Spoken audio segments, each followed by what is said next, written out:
Akala ko ang pamilya ko ang aking yaman. Pero narinig ko sa aking sariling sala ang bulong ni Gabriel. Walang pakinabang si Alana. Ididiborsyo ko siya pagkatapos makuha ang bahay at kumpanya. Ang biyanan ko, umiti. Ang hipag ko, nagtampisaw sa tuwa. Naramdaman ko ang paglamig ng aking dugo. Ang aking ipinundar, ang aking pinaghirapan, sisirain nila. Ngunit ang kanilang akala, ako'y mahina. Hindi nila alam na mayroong katotohanan na mas malalim pa sa kanilang kasakiman. Ako si Alana. Lampas na sa 40, papalapit na sa 50 ang aking edad. Sa labas, marahil, isa akong babaeng tahimik, may pinag-aralan at may sariling lugar sa lipunan. May sariling kumpanya, may mga advokasya. Ngunit sa loob may nagtatagong mundo.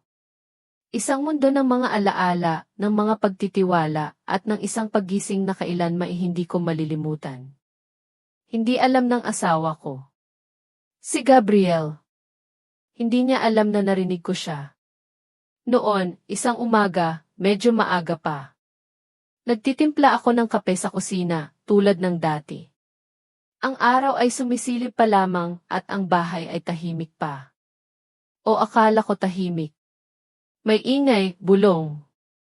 Nagmula sa sala. Sila iyon.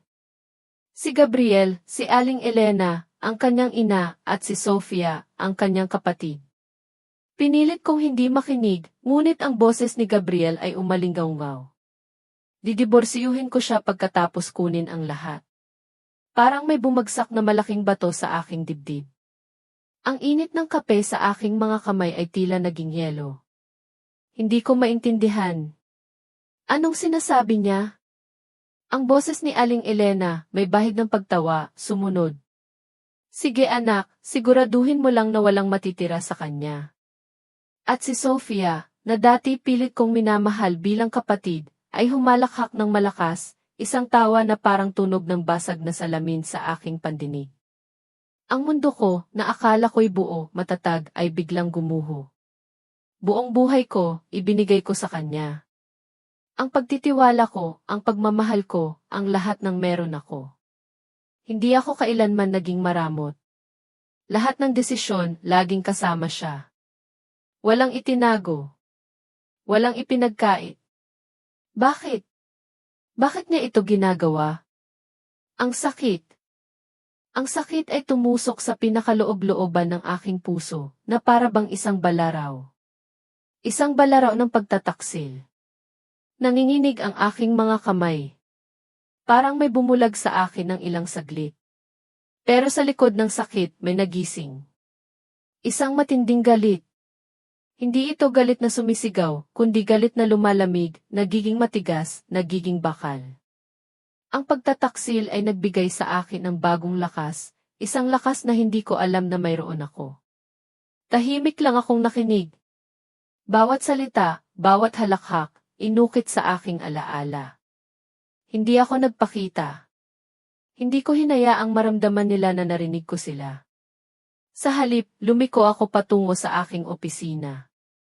Ang aking mga hakbang ay payak, ngunit bawat isa ay may bigat ng 1,000 galit. Pumasok ako, isinara ang pinto ng walang tunog. Nanginginig pa rin ang aking mga kamay, ngunit ang aking mga mata ay matatag. Napakatatag. Kinuha ko ang telepono. Ang aming bangko. Direktang tinawagan ko ang manager na matagal na naming kakilala. Ang bawat salita ay lumabas mula sa aking bibig, kalmado, malinaw. Hindi ako nagpakita ng anumang emosyon sa aking boses. Gusto kong i-freeze ang lahat ng aking credit card at ang joint accounts. Ngayon na. Walang pagtatanong. Walang pag-aalinlangan. Iyon ang unang hakbang. Ang unang hakbang sa isang landas na kailanman hindi ko inakalang tatahakin ko. Ang landas ng paggising ng pagbawi ng katarungan. Ako si Alana. Lampas na sa 60 ang edad ko. Akala ko, basta mapalaki ko lang ang aking anak, wala na akong pagsisisihan sa buhay na ito. Ngunit isang araw, napagtanto ko, may mga bagay na hindi lang basta ibigay, para lang ibalik sa iyo. Maraming taon na ang nakalipas. Ang mga alaala ay parang lumang litrato, may kulay sepia, ngunit malinaw pa rin. Lumaki ako sa isang pamilyang mayaman sa kasaysayan. Ang aming negosyo, itinatag pa ng aking lolo, ay lumago at nagbigay ng danga sa aming pangalan. Ako ang kaisa-isang anak, kaya naman, ang lahat ng pamana ay sa akin. Pinag-aral ako ng husto. Tinuruan ng mga magulang ko ang halaga ng pagiging tapat, ng pagtulong sa kapwa. Ang tunay na yaman, ani nila, ay nasa puso, hindi sa bulsa. Pagkatapos kong makapagtapos, mas pinili kong tumulong sa mga charity. Ayoko ng spotlight, ng ingay ng mundo ng negosyo. Mas gusto ko ang tahimik na paglilingkod. Doon ko nakilala si Gabriel. Siya ay galing sa isang pamilyang hindi naman ganoon kayaman, ngunit napakakisig niya. Matalino, ambisyoso, at ang mga salita niya matatamis. Para akong nakikinig sa isang kanta na hindi ko pa narinig kailanman. Nagsimula ang aming pag-ibigan. Siya ang aking knight in shining armor, ang aking tagapagtanggol. Pinangako niya sa akin ang isang kinabukasan na puno ng pagmamahalan ng paggalang. Walang pag-aalinlangan, inibig ko siya ng buong puso. Ang aming kasal. Napakagarbo. Ang aming pagmamahalan. Napakatamis. O akala ko ganoon. Pagkatapos ng ilang taon, pumanaw ang aking mga magulang. Ang lahat ng kanilang ari-arian, ang kanilang kumpanya, ang mga lupain namin sa Metro Manila, lalo na sa Makati City, lahat ay napasa akin. Umaabot ito sa daan-daang milyong piso. Kung minsan, umaabot pa nga sa bilyon. Napakalaking responsibilidad. At dahil abala ako sa aking mga charity works, at mas gusto kong ituon ang pansin sa aming pamilya, ipinagkatiwala ko kay Gabriel ang pamamahala sa lahat. Naniwala ako. Naniwala ako sa kanyang kakayahan, sa kanyang pagmamahal. Siya ang aking asawa. Siya ang aking partner. May ilang beses, may mga kaibigan, o minsan, mga kamag-anak, na nagbabala. Alana, mag-ingat ka. Kilala ko ang pamilya ni Gabriel. Ngunit hindi ko pinakinggan. Ang pagmamahal ko sa kanya ay parang isang makapal na ulap na bumalot sa aking paningin. Nabulag ako. Si Aling Elena, ang kanyang ina, ay palaging nagpapakita ng pag-aalala. Ngunit sa likod ng kanyang mga ngiti, may mararamdaman akong paghahambing, mga pahiwatig na dapat ay mas marami pa akong ibigay sa kanila. Si Sofia, ang kanyang kapatid, ay laging mapagmalaki, gastador. Madalas, naririnig ko siyang nagrereklamo tungkol sa aming simpleng pamumuhay, sinasabing probinsyana ako. Ngunit si Gabriel, palagi siyang nakatayo para sa kanila. Ina ko yan, Alana. Kapatid ko yan. Unawain mo na lang. At ginawa ko. Kinumbinsi niya ako. Lumikha siya ng isang huwad na imahe, isang huwad na pamilya. Hindi ko alam. Naniwala ako. Naniwala ako na ito ang ibig sabihin ng pagmamahal. Ito ang ibig sabihin ng pagtitiwala. Ang paggising. Masakit. Ngunit kailangan. Pagkatapos kong i-freeze ang lahat ng aming account, bumalik ako sa kusina. Nagpatuloy ako sa pagtitimpla ng kape. Parang walang nangyari. Sa loob ko, isang digmaan ang nagaganap. Pero sa labas, kalmado ako. Nagsimula akong magmasid. Hindi nagtagal, dumating ang unang daluyong. Isang gabi, nag-dinner sila Gabriel, Aling Elena, at Sofia sa isang mamahaling restaurant sa Makati City. Isang lugar na madalas naming puntahan. Ang bill 10,000 piso. Hindi sila nag-aalala. Sanay sila. Ibinigay ni Gabriel ang kanyang credit card. Ngunit tinanggihan. Sinubukan niya ang isa pa. Tinanggihan din isang beses, 2 beses, paulit-ulit. Ang waiter, halata ang pagkabahala, ay bumalik sa kanila. Narinig ko ang kwentong ito mula sa aming hardinero, na narinig naman mula sa isang pinsan ng waiter. Ang kahihiyan. Hindi sila makabayad. Nagalit si Gabriel, tinatawagan ang bangko, sinisisi ang sistema. Ngunit wala. Sa huli, kinailangan nilang iwan ang relo ni Gabriel at ang hikaw ni Aling Elena bilang paunang bayad. Para makalabas sila. Ang dating mapagmalaki nilang aura ay nagiba. Kinabukasan, kunwari nagulat ako. Gabriel, may naririnig akong usapan. Totoo ba na nagkaproblema ka sa credit card kagabi? Nag-aalala ako, baka may problema sa bangko natin. Kalmado kong tanong. Ang kanyang mukha namumula. Wala iyon, Alana. May depekto lang ang system. Inaayos na. Pilit niya akong minisyan. Nagkunwari akong naniwala. Buti naman. Nakakabahala kasi, lalo na sa laki ng transaksyon natin. Iyon lang. Walang labis. Walang kulang. Ngunit ang loob ko, iba na.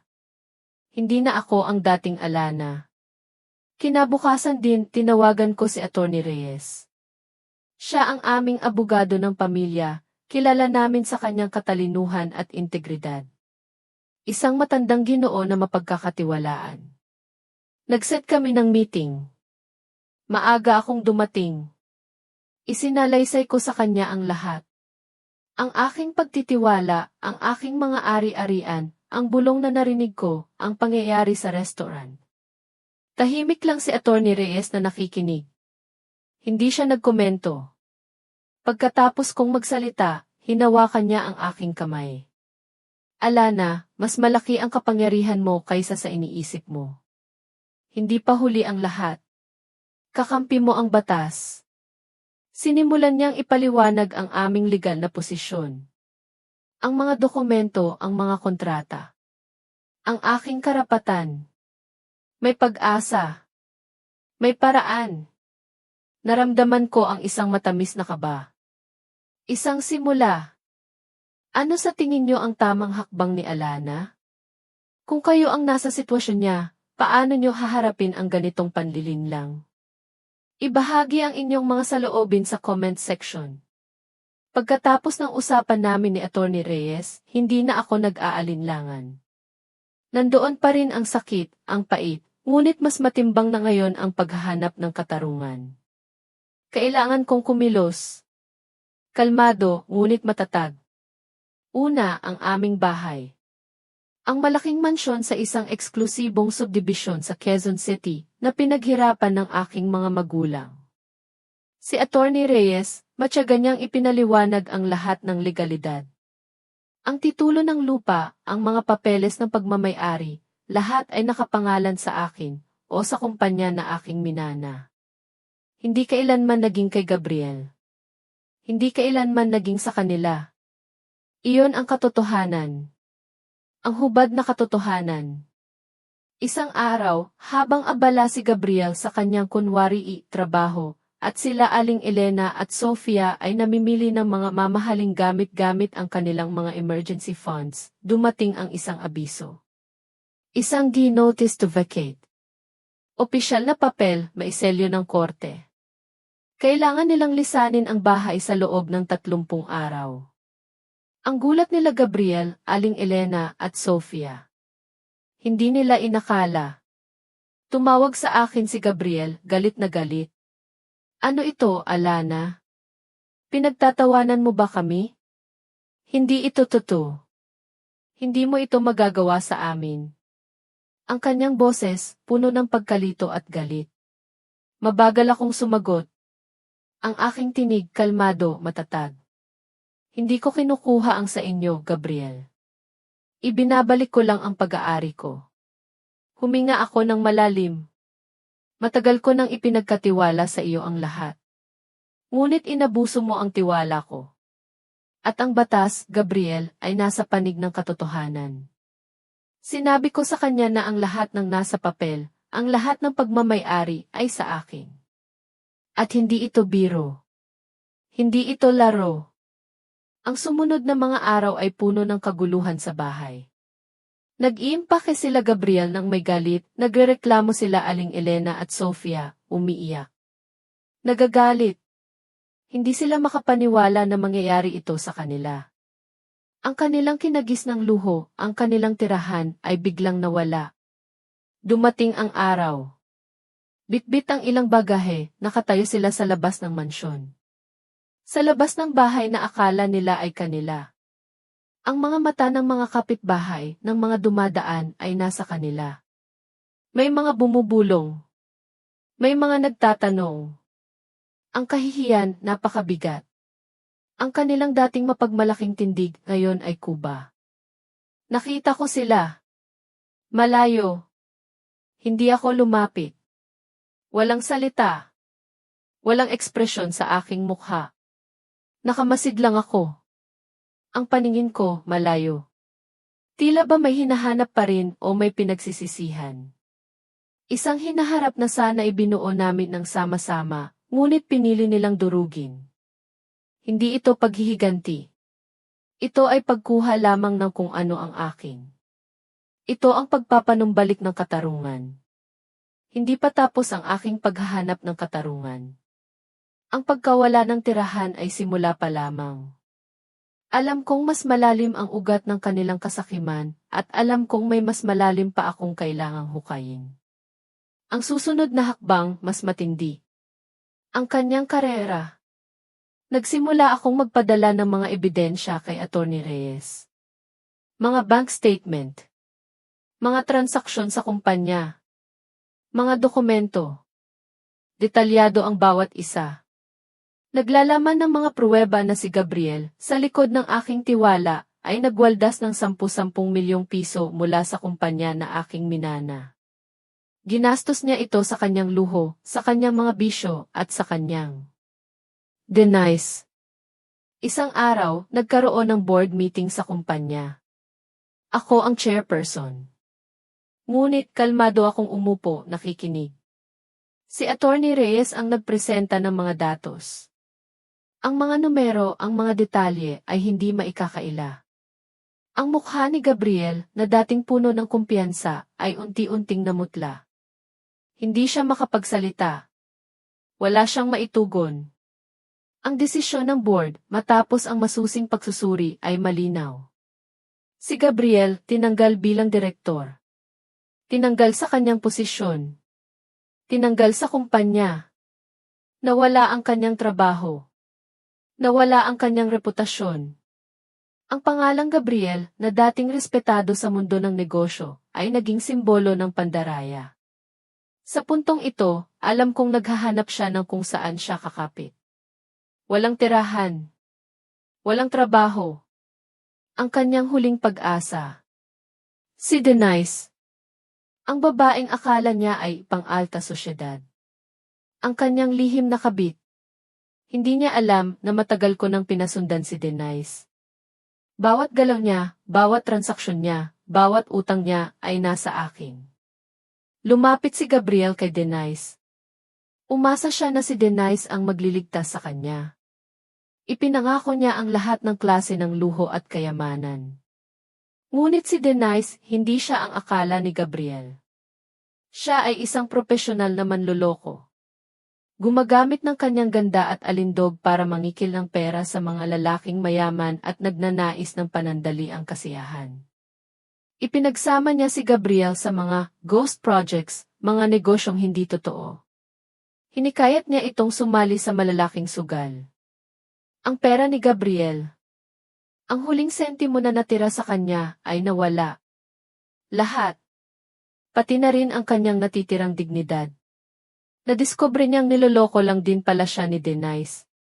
Hindi lang iyon, nasangkot pa siya sa mga malalaking utang, at posibleng, sa mga iligal na gawain ni Denise. Nakuha ko ang ulat mula sa aking investigador. Isinalaysay nito ang lahat. Ang pagbagsak ni Gabriel, ang paglantad sa tunay na kulay ni Denise. Tahimik akong nagbasa. Walang galit. Walang saya. Isang malamig na katarungan. Iyan ang tanging naramdaman ko. Ito ay paglilinis. Hindi paghihiganti. Paglilinis. Ang pagbagsak nila Gabriel, Aling Elena at Sofia. Hindi pa rin iyon ang katapusan. Matapos mawala ang kanilang tahanan, ang kanilang trabaho, at ang kanilang kayamanan, hinanap nila ang huling bagay na sa tingin nila ay maihalaga pa. Ang mga alahas. Mga alahas na matagal ko nang ibinigay kay Aling Elena. Mga alahas na nagpapahiwatig ng pagmamahal na akala ko'y tunay. Isang araw, nabalitaan ko mula kay Atty. Reyes na pinagtangkaan nilang ibenta ang mga alahas. Isang mamahaling kwintas na perlas at hikaw na diamante na aking ipinagawa para sa kaarawan ni Aling Elena. Ang mga alahas na iyon, akala ko'y magsisilbing alaala ng pagmamahalan ng pagkakaisa. Ngunit para sa kanila, ito ay isa lamang pira-pirasong ginto na maaaring ipagpalit sa pera. Nagpunta sila sa isang kilalang pawn shop sa Recto, Manila. Isang lugar na pinupuntahan ng mga nangangailangan. Umasa sila na makakakuha ng milyon-milyong piso para dito. Ang mga alahas ay sadyang napakamahal. Isang huling pag-asa para tustusan ang kanilang luho. Ngunit ang may-ari ng pawn shop, si Mang Tonyo, ay matagal nang kakilala ng aming pamilya. Kilala niya ang aming estilo. Kilala niya ang aming mga paboritong jewelry shop. Nang makita niya ang mga alahas, may kakaiba siyang naramdaman. Ang disenyo, ang kalidad. Alam niya. Ito ay gawa para sa isang taong may pangalan. Hindi siya nag-alinlangan. Tinawagan niya si Atty. Reyes. Kinumpirma ni Atty. Reyes ang hinala ni Mang Tonyo. Ang mga alahas na iyon, mula sa pamilya ko, ay ibinigay ko lang kay Aling Elena bilang regalo, hindi para ipagbili. Nang dumating sila Gabriel, Aling Elena, at Sofia upang tanggapin ang inaakala nilang malaking pera, isang malalim na pagkabigo ang sumalubong sa kanila. Kalmado, ngunit may bigat, sinabi ni Mang Tonyo, "Pasensya na po, ma'am, sir. Ang mga alahas na ito may marka ng pamilya ni Kabayan Alana. Hindi po namin kayang tanggapin ito. Hindi po maganda sa paningin ng mga tao. Ang kanilang mga mukha. Unti-unting namutla. Ang mga mata puno ng galit at kahihiyan. Hindi lamang sila nabigo sa pagkuha ng pera, kundi muli silang napahiya sa publiko. Nakita sila ng ilang nakakakilala. Sila, na dating mapagmataas, ay ngayon ay nagbebenta ng regalo ng pagmamahal. Isang alahas na simbolo ng isang relasyon na sinira nila. Narinig ko ang lahat mula kay Atty. Reyes. Isang munting tagumpay. Isang munting katarungan. Hindi ko kailangan pang kumilos. Ang katotohanan mismo ang naghubad ng kanilang pagkatao. Ang bawat pangyayari ay dahan-dahang gumuguhit ng kanilang sariling kapalaran. Ang bawat pagbagsak nila Gabriel, Aling Elena, at Sofia ay parang maliliit na patak ng ulan na unti-unting lumilikha ng isang malaking baha. Ang huling bagay na pinanghahawakan nila para sa kanilang dangal, ang mamahaling kotse. Isang luxury SUV, Toyota Alphard. Ito ang kanilang huling simbolo ng pagiging mayaman. Ang huling pilit na paghawak sa nakaraan. Isang araw, habang tinatahak nila ang abalang EDSA, o marahil sa isang mataong kalye sa Quezon City, biglang huminto ang kotse. Nakandado. Hindi na gumagana. Gulat sila. Galit. Pinilit nilang paandarin, ngunit wala. Hindi nagtagal, isang van ang huminto sa likuran nila. Mga lalaking nakasuot ng uniforme. Sila ang nagmula sa kumpanya ng rental car na kumuha na ng kotse dahil sa hindi na pagbabayad. O marahil dahil sa kontrata na maingat na inihanda ni Atty. Reyes. Wala silang magawa. Hindi sila makagalaw. Naiwan sila sa gitna ng daan. Ang trapiko mabagal. Ang mga tao nakatingin. May mga kumuha ng litrato gamit ang kanilang telepono. Ang dating mapagmalaki nilang tindig, ngayon ay nasa gitna ng kahihiyan, sa ilalim ng init ng araw. Ang kanilang mga mukha, pawisan, puno ng galit at pagkalito. Nasa kabilang linya ako. Sa aking Lexus EV, tahimik akong nagmamaneho. Nagulat ako nang makita ko sila. Hindi ko planadong makita sila. Ngunit nandoon sila. Nakatingin sa malayo, parang mga estatwa ng pagkabigo. Mabagal kong inihinto ang aking sasakyan. Hindi ako bumaba. Hindi ko binuksan ang bintana. Kinuha ko ang isang maliit na kahon ng face mask mula sa compartment ng sasakyan. Tahimik akong bumaba, inilagay ang ilang piraso ng bagong face mask sa bangketa, malapit sa kanila. Hindi ako nagsalita. Hindi ako tumingin sa kanila. Umakyat ako ulit sa aking sasakyan. Ngunit bago ko tuluyang paandarin ang makina, may isang mainit na patak ang dumaloy sa aking pisngi. Isang patak ng luha. Luha sa katahimikan. Hindi ito luha ng paghihiganti. Hindi ito luha ng kalungkutan para sa kanila. Ito ay luha para sa mga nawala. Para sa pagmamahal na akala ko'y tunay. Para sa pamilya na hindi kailanman naging totoo. Para sa taong naging si Gabriel. Sa sandaling iyon, alam kong tapos na. Ito na ang huli.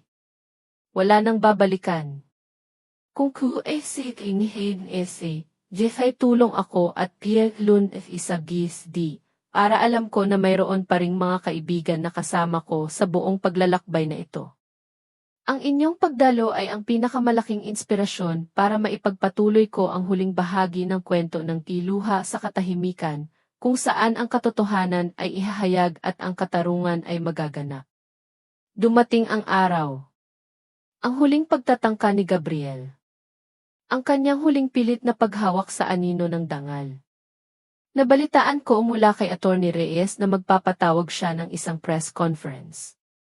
Isang maliit na silid sa isang lumang hotel sa Ermita, Maynila. Nandoon, sa ilalim ng dim na ilaw at mga nagpipilit na flash ng kamera, ay tatayo si Gabriel. Magpapanggap siyang biktima. Isang biktima ng isang asawang sakim. Isang biktima ng isang lipunang hindi nakaiintindi. Naramdaman ko ang kaba. Isang pamilyar na kaba. Ngunit kasama nito ay ang matinding paghahanda. Hindi ito laban ng emosyon. Ito ay laban ng katotohanan. Si Atty. Reyes, kalmado. Ako, matatag. Alam naming ang bawat detalye ay mahalaga. Dumating kami sa hotel. Hindi kami nagmadali. Walang ingay. Walang pasikat. Ang layunin ko ay hindi makipag-away. Ang layunin ko ay ilabas ang liwanag. Narinig ko ang bulungan sa labas ng silid. Nandoon na raw sila Gabriel. Si Aling Elena, may bahid ng luha sa mata. Si Sofia, kunwari nag-aalala, ang kanyang kamay ay nasa balikat ni Gabriel. Ang aking dating asawa. Nakita ko ang kanyang litrato sa isang lumang dyaryo, hawak ang isang panyo sa kanyang mukha. Pilit na ipinapakita ang sakit. Ang pilit na drama. Ginawa niya akong kontrabida. Isang babaeng walang awa. Isang babaeng sumira sa kanyang buhay. Gumamit siya ng mga salitang puno ng damdamin. Sinira niya ang lahat. Ang aking pamilya, ang aking pangalan, ang aking kinabukasan. Ang lahat ng aking pinangarap, kinuha niya sa akin. Ang kanyang boses, puno ng pait. Puno ng pagdadrama. Para akong nakikinig sa isang teleserye, ngunit ang bida ay ang manloloko. Ngunit alam kong ang kanyang mga luha ay peke. Ang kanyang sakit, pilit. Ang kanyang mga salita, pawang kasinungalingan. Sa bawat kasinungalingan niya, mas lumalalim ang kanyang pagkalugmok. Pinayuhan ako ni Atty. Reyes na maghintay. Hayaan siyang magsalita. Hayaan siyang tapusin ang kanyang palabas. Pagkatapos darating ang amin. Ang totoo. Ilang minuto ang lumipas. Ang bulungan sa labas ng silid ay tumindi. Lumabas ang mga reporter, may kaunting simpatya. Ang ilang kamera, kinuha ang kanyang mga litrato. Ang kanyang kwento, dahan-dahang gumagapang sa ere. Ngunit ang bawat kasinungalingan ay may katapusan. Sa isang senyas ni Attorney Reyes, pumasok kami sa silid. Ang aking mga hakbang payak. Ngunit may bigat. May kapangyarihan. Nandoon ako kasama si Attorney Reyes at ang aming team. Bitbit namin ang mga laptop, ang mga folder, ang projector. Walang ingay. Walang pagtatangkang magpakita ng lakas. Ang aking presensya lamang. Iyon na ang lakas. Ang silid na dati puno ng bulungan ay biglang natahimik. Ang mga kamera nakatuon sa akin. Ang mga mata ng mga reporter puno ng pagtataka. At sila Gabriel, Aling Elena at Sofia. Ang kanilang mga mukha. Mula sa pilit na kalungkutan naging purong gulat. Ang kanilang mga panga nakabuka. Ang kanilang mga mata puno ng takot. Hindi nila inakala. Umakyat ako sa isang hiwalay na podyum. Hindi ako tumingin kay Gabriel. Direkta akong tumingin sa mga reporter. Isinang-ayon ko ang aking sarili. Tahimik akong tumayo. Si Attorney Reyes ang nag-umpisa. Ang kanyang boses kalmado, profesional. Ngunit ang bawat salita ay parang suntok sa pader. Malakas. Walang awa.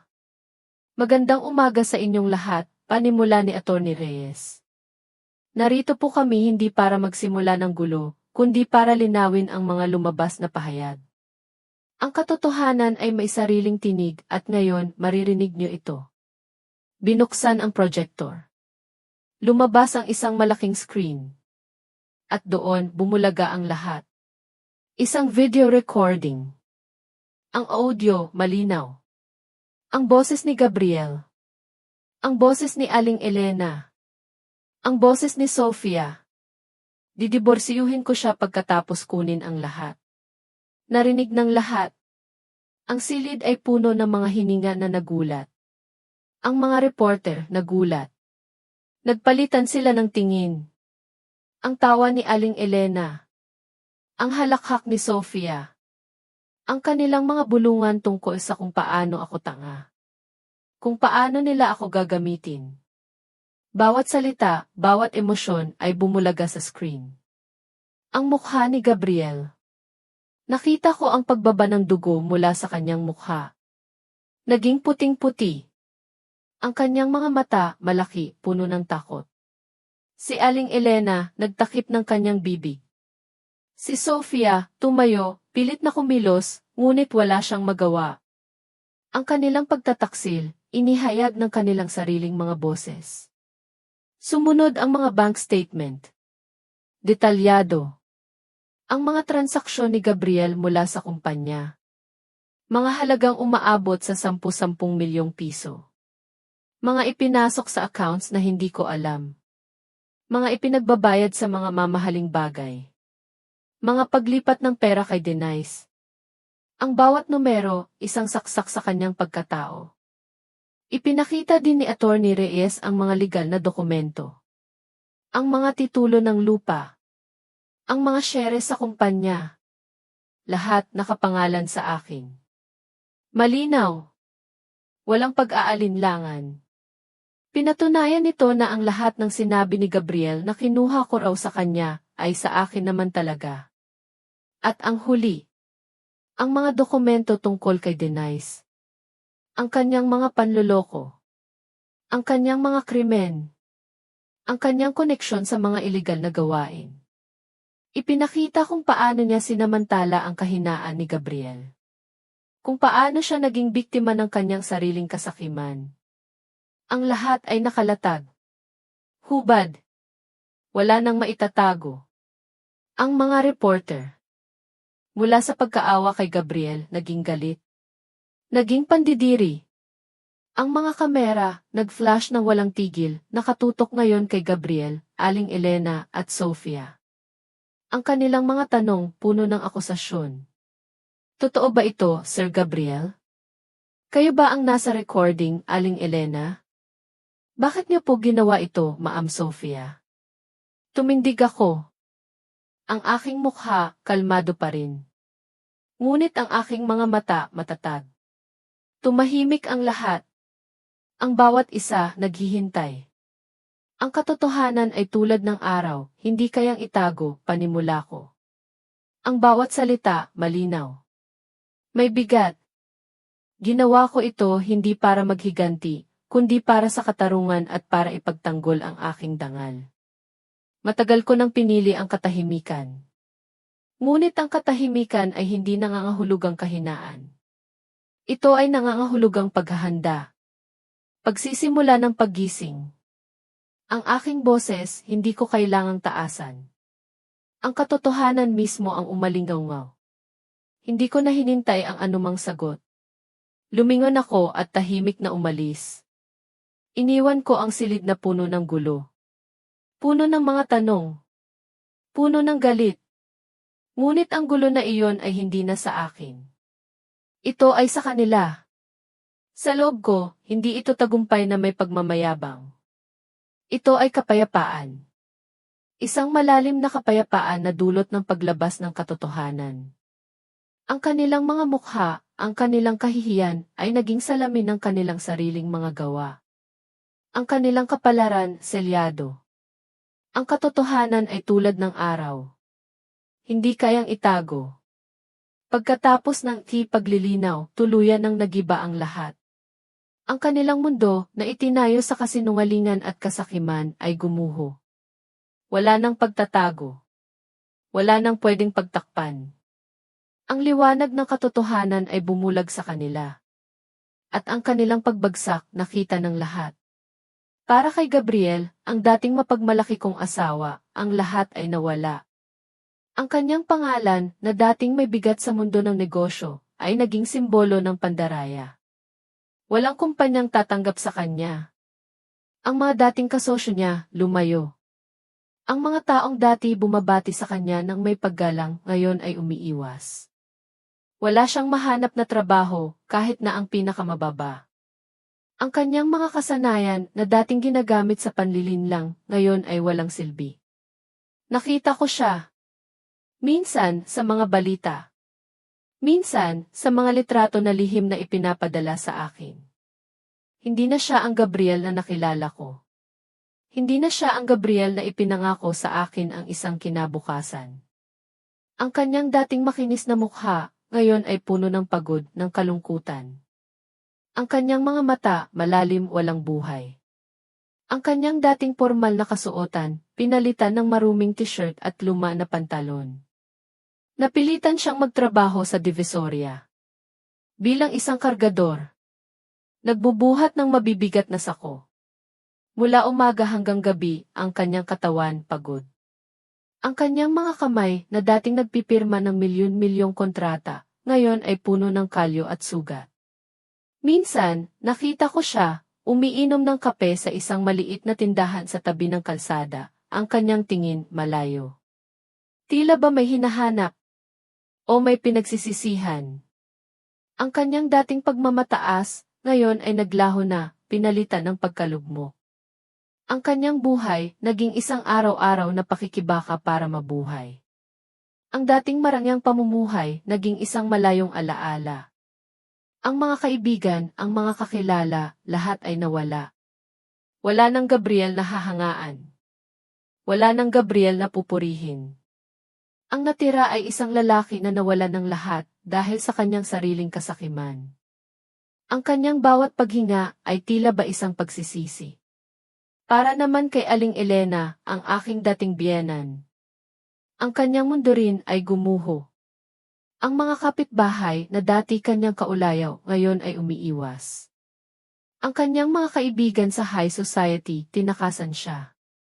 Walang nag-aalok ng tulong. Walang kumakampi sa kanya. Ang kanyang dating maingay na bahay, ngayon ay tahimik. Tahimik na puno ng lungkot. Nakita ko rin siya. Minsan, sa isang pampublikong palengke. Bitbit ang isang sako. Nagtitinda ng gulay. Ang kanyang dating mamahaling damit, ngayon ay luma na. Ang kanyang mga alahas, na akala niya ay ginto, ay hindi na makita. Ang dating balat na makinis, ngayon ay may mga guhit ng pagod at edad. Ang kanyang dating mapagmataas na tindig, ngayon ay kuba. Wala nang Aling Elena na magsasabi ng kanyang mga opinyon. Wala nang Aling Elena na magmamataas. Ang natira ay isang babaeng pinagsisisihan ang kanyang mga desisyon. Ang kanyang pagiging bulag sa kasakiman ng kanyang anak. Ang kanyang pagsuporta sa mga maling gawain. Ang kanyang pagbaliwala sa akin. Ang kanyang mga luha ngayon ay totoo. Mga luha ng pagsisisi. Isang malalim na pagsisisi. At si Sofia, ang aking dating hipag. Ang dating reyna ng luho. Ang kanyang mga mamahaling damit, ang kanyang mga branded na bag, lahat ay nawala. Wala nang lalaking magpapansin sa kanya. Wala nang pwedeng magbigay sa kanya ng kayamanan. Nakita ko siya sa isang maliit na karinderya. Naghugas ng pinggan. Ang kanyang mga kamay na dati pinalamutyan ng mga singsing, ngayon ay puno ng sabon at dumi. Ang kanyang mukha walang bahid ng ngiti. Puno ng pagkapagod. Ang kanyang mga dating kaibigan, tinatawanan siya sa likod. Ang kanyang dating pagmamataas, ngayon ay isang malalim na kahihiyan. Ang kanyang pagtingin sa sarili na wala. Para sa kanilang tatlo, ang buhay ay naging isang walang katapusang pagdurusa. Hindi ito ang aking gusto. Hindi ko sila hiniling na magdusa ng ganoon. Ngunit ito ang bunga ng kanilang itinanim. Ito ang bayad sa kanilang kasakiman, sa kanilang pagtataksil. Ito ang ganti ng gulong ng kapalaran. Para sa akin. Isang bagong kabanata ang nagsimula. Hindi ko na pinanghawakan ang galit. Ang pagkapatawad. Hindi iyon nangangahulugang kalimutan ang lahat. Ngunit nangangahulugang magpatuloy. Ang paglabas ng katotohanan ay nagbigay sa akin ng kapayapaan. Ibinenta ko ang ilang ari-arian na hindi ko naman talaga kailangan. Ang mansyon sa Quezon City. Ang ilang lupain. At ang perang iyon, ginamit ko upang itatag ang Alana's Hope Foundation. Isang pundasyon na nakatuon sa pagtulong sa mga batang mahihirap sa edukasyon. Isang pundasyon na sumusuporta sa mga kababaihang biktima ng pang-aabuso, upang makahanap sila ng bagong pag-asa. Doon ko natagpuan ang aking tunay na saya. Sa pagtulong sa iba. Sa pagbibigay ng pag-asa. Ang mga ngiti ng mga bata. Ang mga pasasalamat ng mga ina. Iyon ang aking tunay na kayamanan. Sa isang pagkakataon, habang nasa isang outreach program ako sa Tondo, nakilala ko si Mang Robert. Isang inhenyero sibil. Isang balo. May mabuting puso. May pagmamahal sa kapwa. Hindi siya mayaman sa pera, ngunit mayaman sa pag-unawa. Sa paggalang. Sa pagiging totoo. Kakaiba ang pakiramdam. Hindi tulad ng nakaraan. Walang pagtatago. Walang kasinungalingan. Sa kanya, naramdaman ko ang tunay na kapayapaan. Ang tunay na pagmamahal. Isang pagmamahal na hindi nakabatay sa kung anong meron ako, kundi sa kung sino ako. Tinanggap niya ako. Ang aking nakaraan. Ang aking mga aral. Ibinigay niya sa akin ang kapayapaan na matagal kong hinahanap. Ang pag-asa na muling magsimula. Ang pagmamahal na akala ko'y hindi ko na mararanasan. Hindi na ako nagbalik sa nakaraan. Hindi ko na inungkat ang mga sugat. Dahil alam kong ang tunay na pagmamahal at ang tunay na kapayapaan ay matatagpuan sa kasalukuyan at sa kinabukasan na ating itinatayo. Ang aking buhay puno na muli. Puno ng pag-asa. Puno ng bagong pag-ibig. Ako si Alana. Lampas na sa 60 ang edad ko. Ngayon, masasabi kong ako ay tunay na masaya. Katabi ko si Mang Robert, ang aking asawa. Ang aking foundation lumalago. Maraming buhay ang nababago. Tahimik at payapa ang aking buhay. Ang bawat umaga, puno ng pasasalamat. Ang bawat gabi, puno ng kapayapaan. Para kina Gabriel, Aling Elena at Sofia. Sila, patuloy na namumuhay sa kahirapan. Ang edad, dumating sa kanila, kasama ang matinding pagsisisi. Nakita ni Aling Elena kung paano naghirap ang kanyang anak. Naintindihan niya ang kanyang pagkakamali sa pagiging bulag na pagmamahal. Alam niya ngayon na ang tunay na pagmamahal sa anak ay hindi ang pagsuporta sa kanyang kasakiman, kundi ang pagtuturo ng tamang landas. Ang pagmamahal ay dapat may kasamang pag-unawa, paggalang at pagtuturo ng moralidad. Ang isang pamilya, matatag, kung ito ay nakatayo sa tiwala at kabutihan, hindi sa pera o peking karangalan. Si Gabriel, bawat gabi ay nananaginip. Ang aking mukha. Ang kanyang mga pagkakamali. Naalala niya ang lahat ng nawala sa kanya. Ang pagmamahal, ang pagtitiwala, ang pamilya. Naintindihan niya ngayon ang halaga ng pasasalamat, ng responsibilidad. Na ang pagiging sakim, ang pagwawalang bahala sa pagmamahal ng iba, ay sumisira sa lahat ng maganda. Ang pagmamahal ng magulang o ng asawa, Gabriel, hindi iyan basta ibinibigay. At ang tunay na paglaki ay ang pag-ako ng responsibilidad, at ang pamumuhay ng may pasasalamat. Para sa lahat ng nakikinig, ang kwento ko ay hindi lamang tungkol sa akin. Ito ay tungkol sa likas na ugali ng tao sa modernong mundo. Ito ay tungkol sa linya sa pagitan ng katarungan at paghihiganti. Hindi ako naghanap ng bulag na paghihiganti. Naghanap ako ng katotohanan. Ng paglilinaw. Ang aking katahimikan noon ay hindi kahinaan. Ito ay paghahanda. Pagtatakda ng tamang hakbang. Ang kabutihan, mahal kong mga kaibigan, ay may halaga lamang kung ito ay inilalagay sa tamang lugar. At minsan, ang matalino at kalmadong paglaban, ang paghahanap ng katarungan, ay siyang pinakamabisang paraan upang gisingin ang moralidad ng mga naliligaw ng landas. Ito ay isang paalala na ang gulong ng kapalaran ay umiikot. At kung ano ang itinanim, iyon ang aanihin. At sa huli, ang kapayapaan sa puso, iyan ang pinakamahalagang kayamanan. Ang kwento ni Alana ay nagtatapos dito. Ngayon, matapos ninyong pakinggan ang kanyang paglalakbay, ano sa palagay ninyo ang kanyang mga desisyon? Kung kayo ang nasa posisyon ni Alana, may iba pa ba kayong gagawin? O sa tingin ninyo, tama ang kanyang mga hakbang? Ibahagi ang inyong mga saloobin sa comment section sa ibaba. Binabasa ko po ang bawat isa, at pinahahalagahan ang inyong paglalaan ng oras.